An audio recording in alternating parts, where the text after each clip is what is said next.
Again, thank you for being here this afternoon. My name is Gene Patterson. I'm the Public Information Officer for the Y-12 National Security Complex, specifically for Consolidated Nuclear Security, which is the managing operator of the site. To my left is Stephen Wyatt with the NNSA Production Office, and Tony Bozer, who's also with CNS, our technical advisor. So up front, good news. We have accounted for all employees. There were no injuries as a result of this situation. Now, to go through the timeline with you, I'm going to ask Steve to do that. Okay, good morning. Again, my name's Stephen Wyatt, and I'm with the National Nuclear Security Administration. There was a fire at approximately 9:15 a.m. this morning involving uranium in building 9212. This is a production facility on site. Again, as we stated previously, there are no off-site impacts as a result of what occurred today. Our emergency response organization responded to the emergency. Employees were evacuated from building 9212 as well as other buildings nearby. And for 9212, we're talking about a couple of hundred employees who are directly involved. There are no reports of injury or contamination. Also, in the facility itself, we have what are known as continuous air monitors. They did not alarm as a result of that, which would indicate that there's no release of radioactivity. And Tony can address this further explanation. That's all I have. Thank you. All right, so questions? Any idea what caused the fire at this point? No, we don't know the cause of the fire. Our focus is entirely on responding to the emergency. We accounted for employees. You know, we're still responding to the emergency. We'll determine what took place at a later time, but right now our focus is on the emergency itself. You mentioned that the chemical was uranium. Uranium. That is what was on fire, the cause of the fire. Not cause, but We don't have information regarding the exact cause of the fire, but it was involving a uranium compound. Will this building be opened up in the next couple of days? Will it be closed for investigation?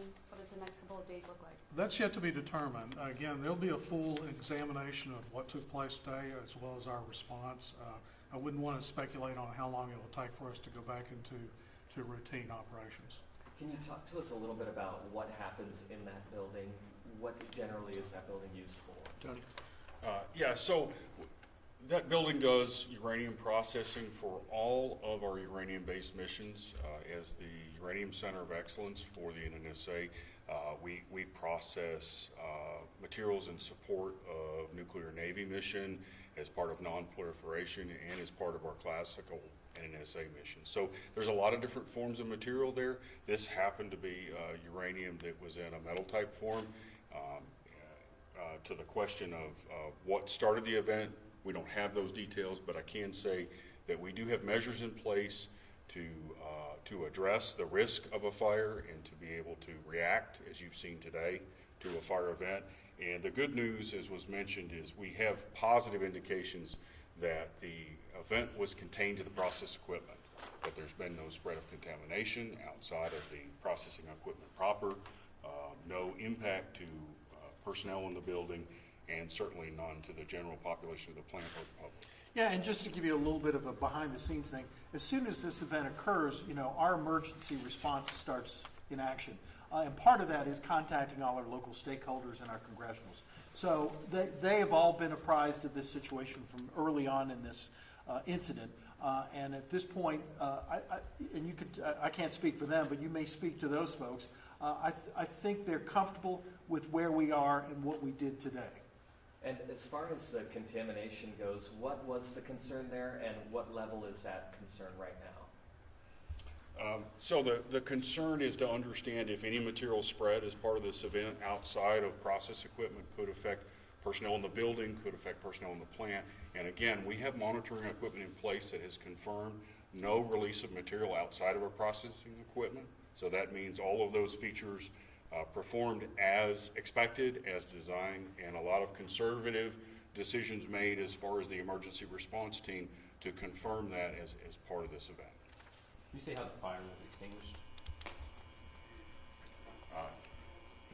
Not at this time.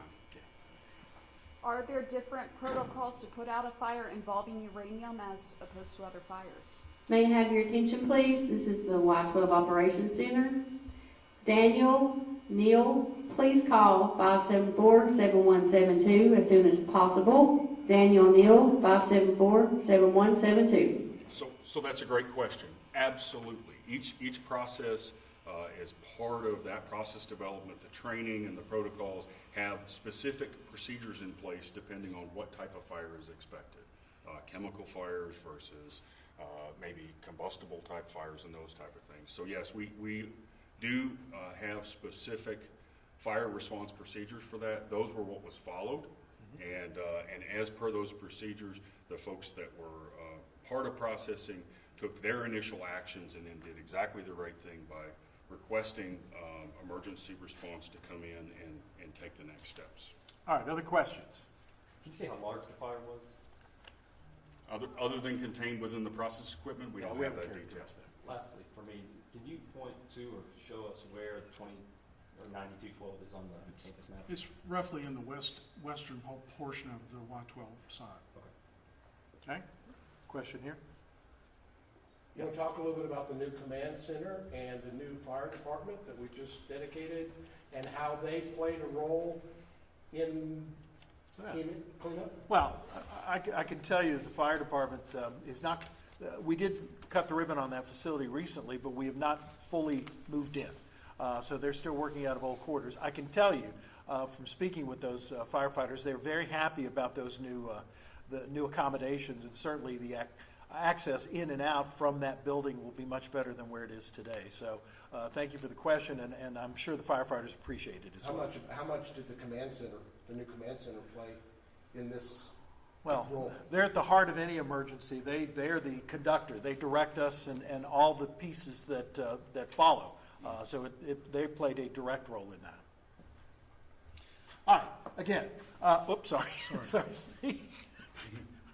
All right, so again, to reiterate, we're very happy to report to you that all employees have been accounted for, that there were no injuries as a result of this incident, this fire that occurred about 9:15 this morning, that there were no impacts beyond the immediate area of that fire, which was in building 9212 in the west side of the site. We have contacted our stakeholders. They are pleased and comfortable with our response, and at this point, we are happy to continue on with you all. But for now, I think the story is good news. Our process has worked. The public was never in any danger. The environment is safe, and we're going to move forward from here. So thank you all. Thank you. Thank you.